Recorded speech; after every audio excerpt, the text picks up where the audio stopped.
Okay, good. Thank you. I'm really happy to be here because I'm about to talk to you about something that's super close to my heart. And um, you have just heard probably the shortest explanation of what gentle teaching is than I've ever experienced. And so you might be sitting there with a few questions, such as, okay, that's interesting, but really, so where are the hows? How do we actually do this thing called gentle teaching? How do we create a culture of gentleness? And in particular, if you are in the educational system, how do we do this with classrooms? When I've spoken with teachers in the past, a lot of the questions revolve around how can I get my student to do something or not do something, stop doing something, or do more of something that we wish they would do. So I'm going to talk a little bit about gentle teaching, and can we really apply that concept in a kind of in an educational setting or in a classroom?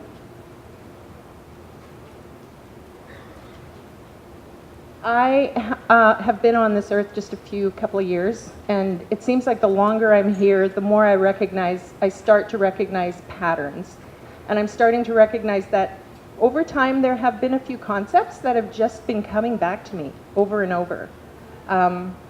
Thank goodness for that, because I have needed I've needed the tweaks once in a while, the reminders of what is important. And one of the things that's been coming back to me over and over is this notion of love. So it's really easy to recognize the fact that love is super important and needs to come first when it comes to your spouse, when it comes to your kids. But the interesting thing I've noticed is I've seen this concept of the importance of love and the fact that love needs to come first, and if it is, the details are better handled. I've seen it, particularly in studying gentle teaching, but I started studying leadership. And I was kind of gobsmacked when I recognized just how much the concept and the notion of love was showing up in the biggest and greatest thought leaders on leadership, transformational,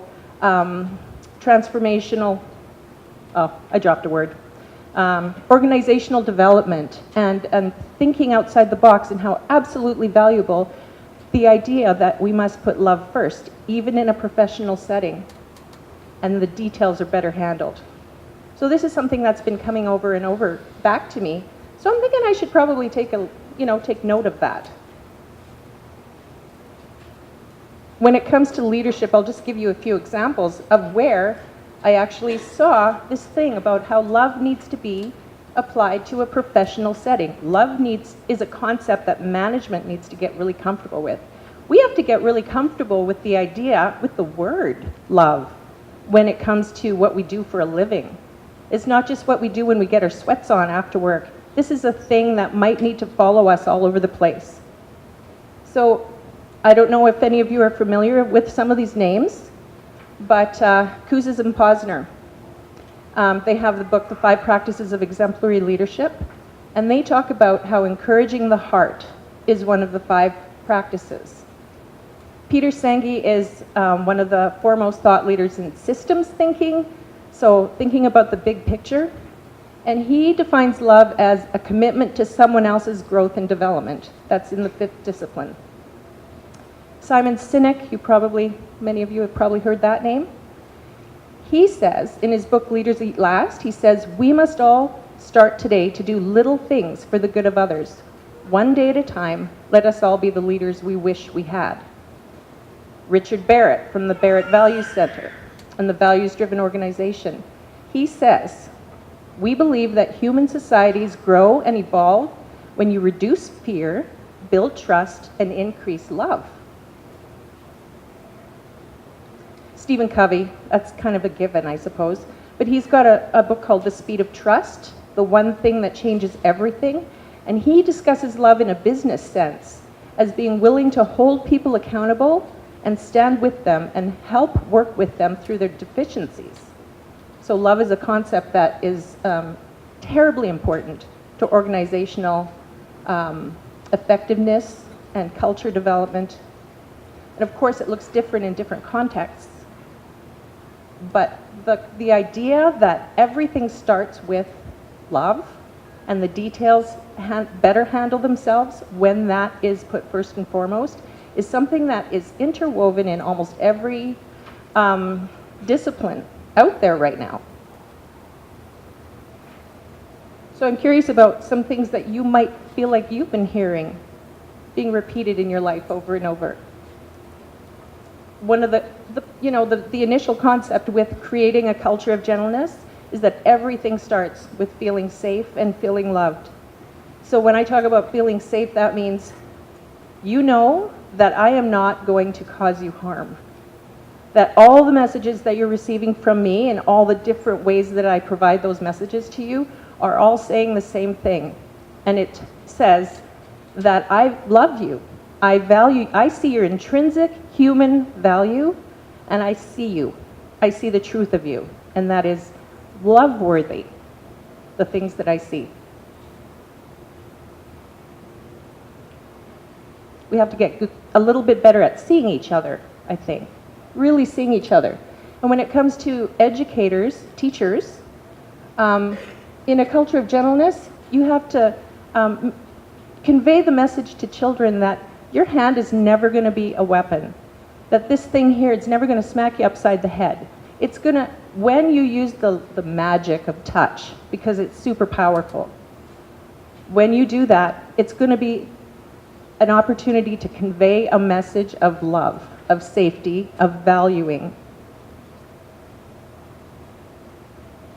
When you speak words, they're going to be words that affirm your human value. You're so important. I see all the possibilities that you have beyond the behaviors. Those go without, I don't know. We have to talk about them sometimes, but not in this context.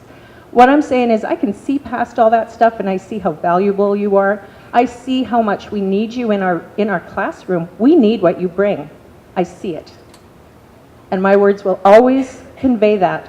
I happen to know somebody who has this, I have witnessed over time, a particular executive who has terminated people, and those people have turned around and given him hugs on their way out. Because any message can be conveyed with value, with human value as the forefront of it, and when you do, the details are better handled. And of course, it's not just what you say, it's how you say it. If I looked at someone and said, I love you, I think maybe the message of my words and my tone aren't resonating. And of course, there are as many ways to misinterpret a sentence as there are words in that sentence. I like to use the example of the sentence, I didn't say your baby was ugly. How many ways could we interpret that? I didn't say it. Oh, I didn't say it. I didn't say your baby was ugly. I didn't say your baby was ugly. There's just so many ways. It's just a cute one that I like to use. But it underscores the fact that there's lots of ways to misinterpret our words. We have to be really careful that our words are repeating the message of love, that our hands are also stating, our tone is in tune with that as well. This is the repetition that we can provide to other people. And of course, the way we look at people. You know that you've been able to see people across the room and know, so say your mom. Was your mom ever able to give you a look across the room and you knew you better sit down and behave? Eyes have power, don't they? They can convey messages. So we need to make sure that our eyes are being repetitive again with that message of love, of value. When I look at you, I see you. I see the value that you carry. I see the potential you have, and I see how this world needs you. I need you. Your very presence evokes peace. So when someone walks into your classroom or your office, they can feel like they can breathe a sigh of relief. Okay, I'm here. I'm going to be okay because I'm here. this is a particular teacher in Saskatchewan who he had established, our kids are all grown up now, but he had established at the time this thing, and I was watching it as our kids moved through the particular elementary school that he was at. There was an anticipation of getting into his class that came before him. And so the responsibility or the panic that we only have one school year to impact the life of a kid doesn't necessarily have to stop there. Our message can come before our presence, right? Kids can know that they're safe with us, even if they're not in our classroom. We can say, guess what, as a school, we're going to take this on. We're going to show that we see the value of kids and that we love them and that we take the responsibility on regardless of whether this particular kid is in our class or in our homeroom, or whether or not this client is on my docket in particular. Because what people hear, they start to believe. Especially the things that are repeated over and over, they start to believe.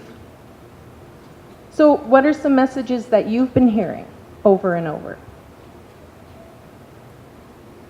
Because the things that you're starting to hear over and over are probably the truths that you're starting to convey to other people over and over. That's kind of how it works.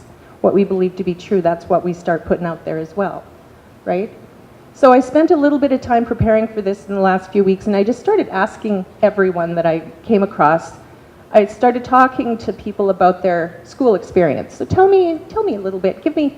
I would ask them 3 questions. Give me a time when you felt really, truly safe and valued by a teacher. And it came quite easily to people. They could bring back memories. I think the oldest person I asked was 31. Bring back memories like that of a really good experience where a teacher really made them feel valued. And I'd ask, okay, give me an example of a time when you've definitely felt like you did not belong in a classroom, or you felt like you were not valued by your teacher, by your educator, or someone in a position of authority in the school system in particular. Well, they also had a lot of examples of that as well, and those stayed close to the surface as well. These are some of their answers, and some of them were answers that one of my children gave me, a little heartbreaking, because one of our kids, many years later, I'm getting these stories, right, where there was a little smack upside the head. He was told he was an idiot, and he left the advanced program because of it. So there was a little message going out there to him that he was prepared to change his educational experience just to get away from that message. But here's the beautiful thing. There's lots of ways to easily convey messages of love to our students. And these are some of the things that these people told to me. The girl who felt like a little bit of an outcast had a teacher who saw her physical abilities and encouraged her to join the football team. And she's telling me this story. She's the one that gave me the answer. I think we need to make sure that our teachers feel valued. They go through a lot. And that is a really profound thought. And I think it's one that we need to dig a little deeper in that. Because how you feel, do you feel safe with your colleagues? I'm going to talk right now about the one level we're at right now, which is the workplace, maybe the school setting. Do you feel valued by your colleagues, by your administration? Do you feel safe? Safe to try new ideas, safe to make a mistake, safe to, there's lots of ways to define safety. We don't have time for that right now. How do you feel about that? Because it's not until, it's not until we feel safe and loved that we can then feel loving toward other people, once that trust has been established. And it's not until we feel loving toward other people that we feel like we want to meaningfully interact with other people. So quite often we see kids or we see our clients or individuals we work with, and we want them to stop or start doing something, but that's actually step 4 in the process of creating a culture of gentleness. We have to go back and say, before they can be meaningfully interactive with people, stop doing that and start doing that, they have to be feeling like they value me, or else why in the world would they want to be with me? But they can't feel like they value me until I value them first. And they can't do that unless they feel safe with me first. So we kind of got to flip the script a little bit.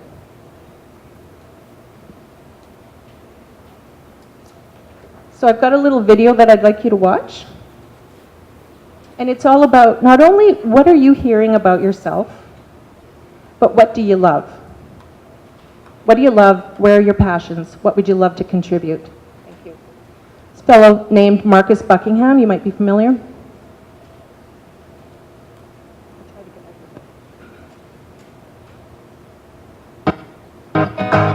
So intelligence and love are linked. You take your loves, silly as it sounds, you take your love so seriously. And so you think about how you can make a better contribution. You almost think of them, your love is like a river that you've undammed and you've allowed it to flow, and you want other people to feel it. You want other people to be nourished by it. You flourish because of it, and you want others to flourish too. It's a force. The actual activities that you love is a force, and you want other people to feel it. It has to be expressed. It's a pathology to have it come back around and just express itself in you. That's so solipsistic. It's so circular. We want rivers to flow. I mean, we want other people to feel what it is that we know nourishes us, and we want everyone else to feel that too. On the best teams, that's what happens. But in the end, it starts and ends with love. It starts and ends with love. You hopefully have a family that bothers to get to know you and loves what they see. And then you hope to grow up into a world in which somebody, somewhere, somehow recognizes you for what it is that you bring. And then you hope against hope that you have someone who loves you enough to say to you, step up to whatever plate it is that you find yourself in, and then give of your best. You want someone to ask you to contribute your love to the world. We all want that, whether we're working as a neonatal nurse in a hospital in North Carolina, or whether we're coding the latest amazing new app that will transport you to Mars in a nanosecond, or whether we're teaching a 17-year-old kid who's at risk because they don't see what school is for, and you want to try and keep them in school and learning, or whether you're selling real estate to somebody who really needs to find a new place, and you love the fact that you can help them find a house and turn it into a home, and that doesn't feel cliche to you, it feels real to you. You hope that someone goes, I see that in you, and now contribute it out into the world. That's love. It starts there, and it ends there. And if our world of work can be a world in which we all get to feel that love, then all of us flourish. I don't know whether we all win. We all flourish. We all grow into some better version of who we are. And who wouldn't want that? We all want that. I don't know if we always get that, and life can be confusing, and it can tear you in 17 different directions, but when it does, and it will, probably the best thing that you can keep coming back to is what it is that you love, and what it is that you love to contribute. Those two things, what it is that you love, and what it is that you love to contribute, those things will bring you strength, and purity, and grace.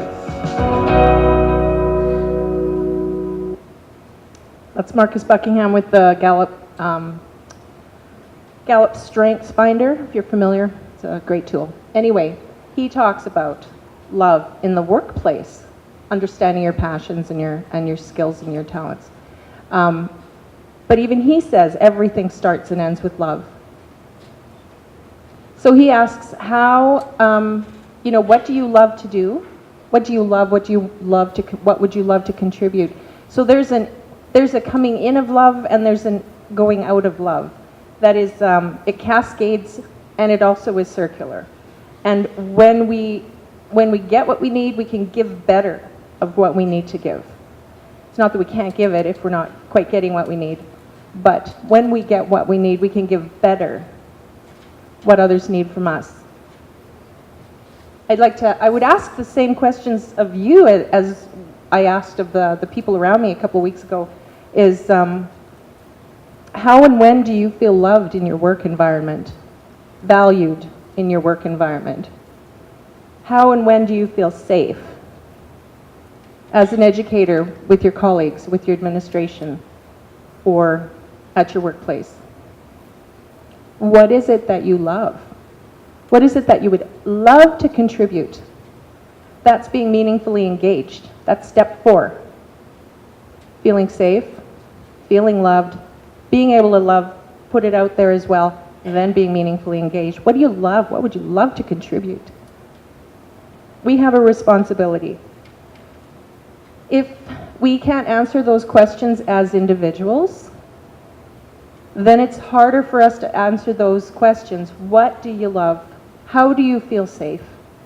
What do you need to be meaningfully engaged with people? If we can't answer that as individuals, we're going to have a hard time answering that as an organization. When we talk about organizational values, anybody got a plaque on the wall that tells us all the things we believe in? Integrity, excellence, fiscal, whatever. Those are nothing but plaques, unless we have a really good sense of what it is we truly are committed to and passionate about. So bringing a culture of gentleness into a classroom or into a business organization, it starts and ends with love. It starts and ends with each one of us. It starts and ends with me, because folks that are burnt out, I get it. I've been there, and I've worked in places where there's lots of burnout.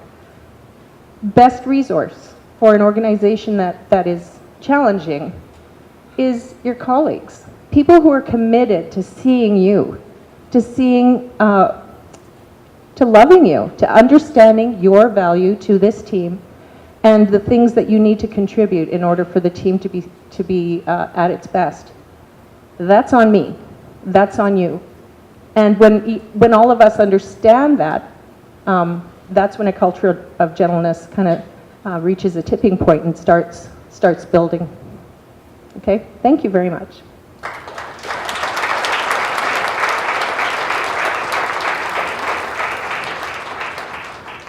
We will be taking about 5 minutes for some questions.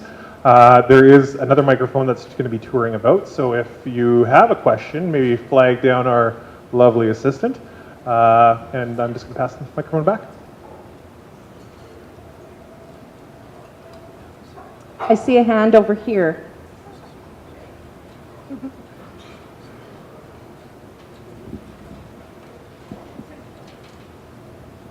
Hi, I'm Kate. My question revolves around the idea that with gentle teaching, it says to reduce the demands or expectations and focus more on the moment and the interaction and the relationship.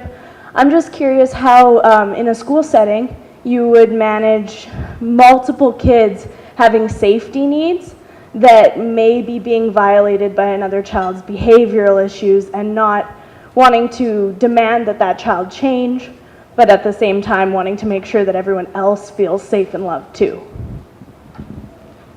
The simple answer is I have no idea how you guys stay and live through work on a daily basis, but thank you so much for what you do, teachers.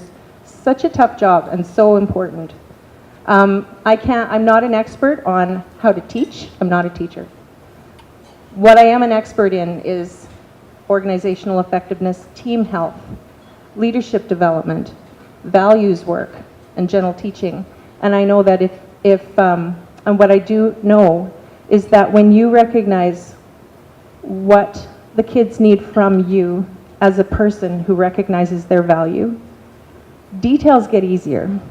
There's research behind it. If anyone knows Marymount School in Winnipeg, they did a little gentle teaching, some research on how behaviors are reduced when the concept of gentle teaching is embraced by an entire school, and that's a pretty tough little school, Marymount is. And so I can't answer there is no magic pill, but there are ways that we can take on the responsibility of recognizing intrinsic value in a way that can change how we think about the behaviors that we see. I'm sorry, I wish I could give you more. Thank you. Anyone else?